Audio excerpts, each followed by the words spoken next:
காத்து கொஞ்சம் பலமடைஞ்சா கட்டு மரமாடும் ஐயா. ஏழை எங்க குடிசையெல்லாம் வெட்ட வழியாகும் ஐயா.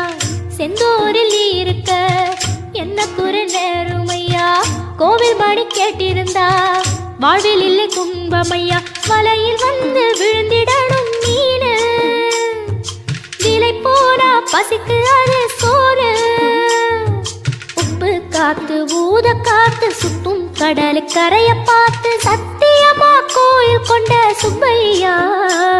இந்த குப்பத்துக்கு குல விளக்கு நீ ஐயா. திருச்செந்தூர் ஆண்டவனே வேல் முருகா, தினம் உனக்கு நன்றி சொல்வோம் மால்மருகா. திருவடியில் தவம் இருப்போம் திருமுருகா. தீர்ப்பெழுது நலமெனவே வடிவழகா.